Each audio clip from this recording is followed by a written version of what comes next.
Bonjour à toutes et tous, vous êtes avec nous sur cette 32e rencontre du risque management à Deauville, un événement incontournable, organisé par l'AMRAE. Au fil de cette journée qui bat son plein, on continue de rencontrer les artisans du risque. À mes côtés, à mon micro, j'ai le plaisir de recevoir Jean-Christophe Lapère. Bonjour Jean-Christophe.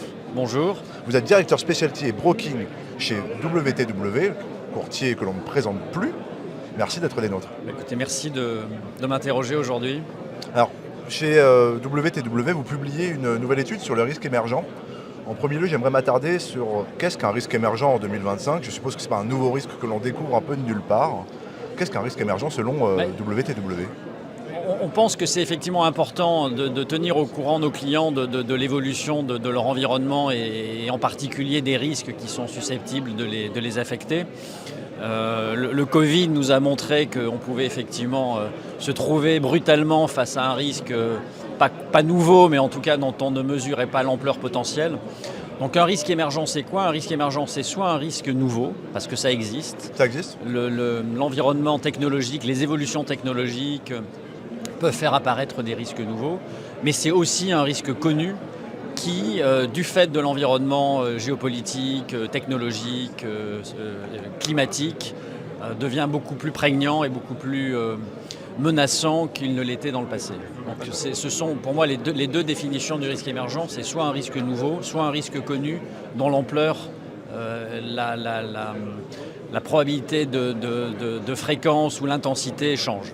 Et si on devait les nommer aujourd'hui, quels sont donc ces risques nouveaux Aujourd'hui, je vais me servir un peu de mes notes, mais intuitivement, enfin pas intuitivement, mais l'enquête montre bien, mais ce qu'on peut nous-mêmes anticiper, c'est d'abord toute la dimension géopolitique. Vous écoutez comme moi les informations régulièrement et vous voyez bien que l'environnement global, mondial, est en train de changer à une vitesse absolument incroyable, avec beaucoup d'incertitudes. Il y a évidemment, mais curieusement, cette dimension est déjà presque intégrée. Donc on peut considérer que le climat est de moins en moins un risque émergent, c'est de plus en plus un risque certain et connu.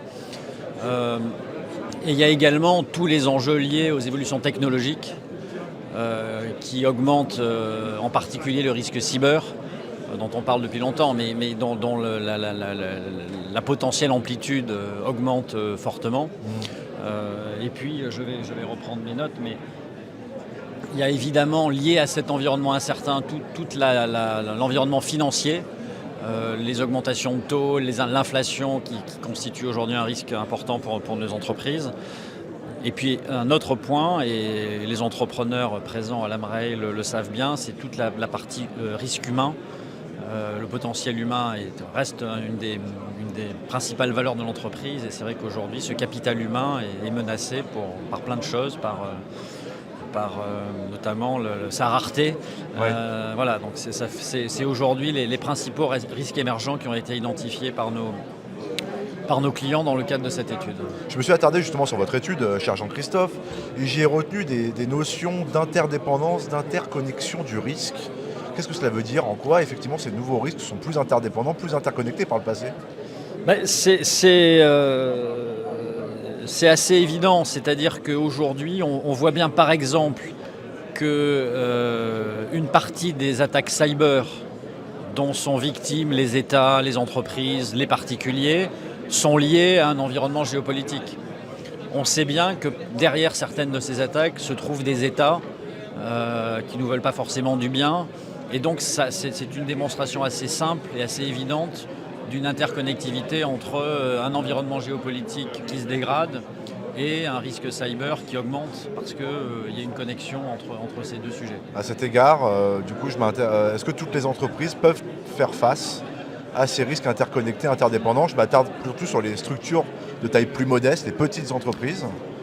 Quel rôle entre les grands et les petits au final ? Alors, faire face à ces sujets, il faut d'abord les comprendre, il faut d'abord les identifier avant de les comprendre. Donc c'est un peu l'objet de notre travail, c'est d'aider nos clients, nos prospects, enfin les entreprises à réfléchir à ce que sont ces nouveaux risques pour elles.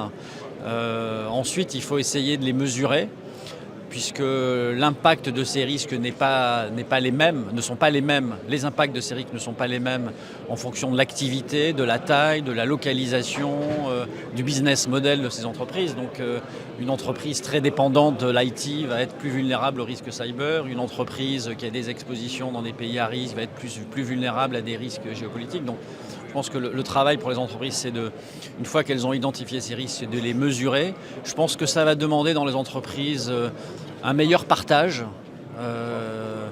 Nos entreprises restent encore souvent assez silotées. Et pour appréhender ces risques nouveaux, je pense qu'elles vont avoir besoin de se désiloter. Il va falloir que le financier, le RH, le DG, le responsable informatique travaillent beaucoup plus ensemble pour appréhender ces risques et se protéger contre ces risques. L'assurance n'est qu'une option. Le financement de ces risques est évidemment important, mais il va d'abord falloir travailler sur la meilleure façon de les réduire et de les maîtriser. Et je pense que ce travail va passer d'abord par les grandes entreprises et indirectement les entreprises plus petites profiteront de ce que les grandes entreprises feront. Mais je pense que c'est d'abord un travail à mener chez nos grands clients qui doivent prendre ces sujets très au sérieux et qui ont peut-être plus que les petites entreprises les moyens de faire ce travail d'investigation. Donc les grandes entreprises doivent accompagner les plus petites, les sensibiliser l'ensemble de leur chaîne de valeur. Je pense, parce que les petites entreprises sont leurs fournisseurs, sont parfois leurs clients. Et donc oui, je pense qu'il y a un rôle sociétal des grandes entreprises à préserver l'écosystème global et à travailler sur ces sujets. Merci beaucoup Jean-Christophe pour cet échange. Merci à toutes et tous pour votre fidélité. Vous restez avec nous sur Bismart et bismart.fr pour suivre cette 32e rencontre du risque management.